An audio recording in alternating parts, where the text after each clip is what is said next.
noisier than the F-18 with that air going up with the gun ports. Oh man, but speaking of noise, let's listen to the Avenger take off.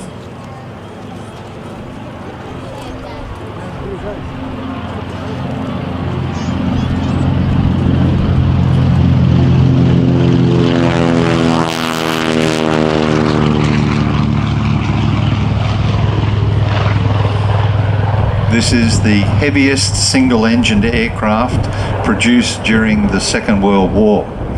Prototype first flew in August 1940. 1,000 of these produced, or nearly 10,000. And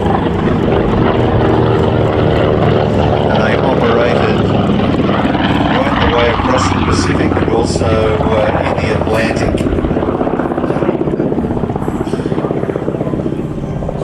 First action was at the Battle of Midway in June 1942.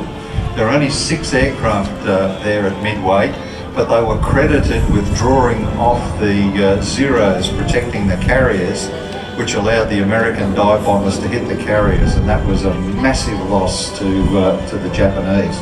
Really inflicted a considerable amount of damage. And the Battle of Midway was the first ever battle, a naval battle, where the ships never saw each other. It was all done by aircraft. August 1942, in the Battle of the East Solomons, Avengers from the Saratoga and the Enterprise sank the Japanese carrier Ryujo. And shortly after that, Navy and Marines Avengers sank the Japanese battleship. Now, Ando, as many of our sharp-eyed public people here will have noticed, there's a few arrows on this. One's on the wing pointing forward, one's on the tail pointing up. Now, I do know that they do not mean this way forward and this way up.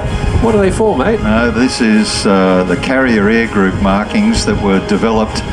You can imagine when there was a task force, you might have 2, 3, 4 major carriers and a lot of subsidiary carriers. Trying to find your carrier was made difficult. So what they did is they developed these markings.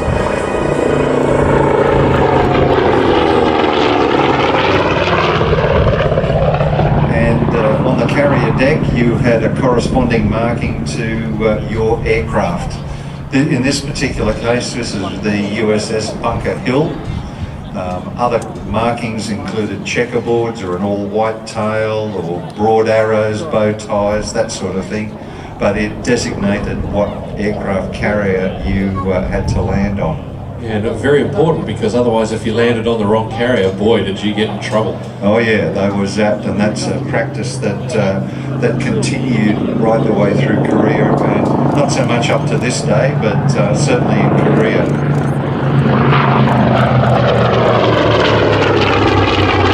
You see the Bombay doors open there.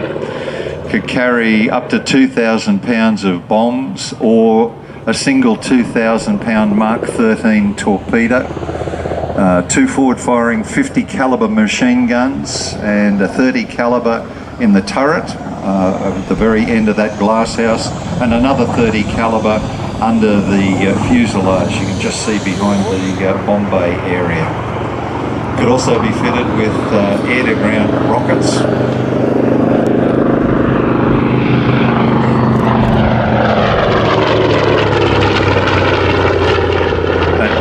Probably would have been the last thing a lot of Japanese destroyer captains actually saw. Well, the other thing about that Bombay is you can actually be doing max speed and still open it. So you didn't have to slow down to open or close the Bombay. No, it certainly wasn't speed limited. Caused by any bits of paper, plastic and so on, they really cause some problems when they go in the jet intakes or the carby intakes of the aircraft we've got here today.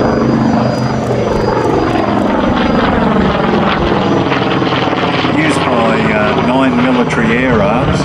There are about 39 different variants of the Avenger, and retired in the 1960s, and it is quite ironic that one of the very last users of the Avenger in military service was Japan. Indeed. The Kiwis flew these for quite a bit and then even used them for aerial application, aerial ag. But my father tells the story that he heard when he was in the Air Force of the rugby team being flown from Ohio to Auckland. It wouldn't surprise me. As you said, it's quite huge inside. Yeah, I stood underneath it with the bomb bay doors open. There's a lot of space, but apparently they did have a number of the boys sitting in the bomb bay. So you really want to hope they had that wired shut. So Kiwis used these aircraft as dive bombers principally, number 30 and 31 Squadron. There were 3 Avengers flying in Australia. Wonderful that they let them have all those aircraft on an active military base. Well, I think also with the heritage side of it, the Avenger, he also has the Mark 9 Spitfire painted in the markings of his uncle, Al Deere, who's a very famous Kiwi fighter pilot, and he has an original 14 Squadron Harvard. So those aircraft are operated in conjunction with the Royal New Zealand Air Force. They're owned by Brendan, but as you say, they're allowed to be stationed at Ohio, which is one of their main bases. Out of interest about Al Deere.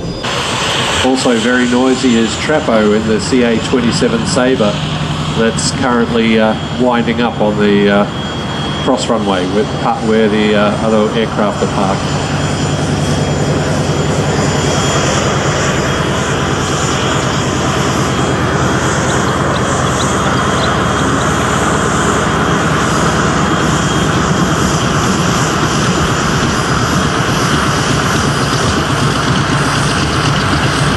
Folks, no rest here. We've got aircraft taxiing in, getting ready to taxi out. Still got a few acts to go as Tim Dugan folds the wings of the Avenger. Of course, you can go for adventure flights in this particular aircraft.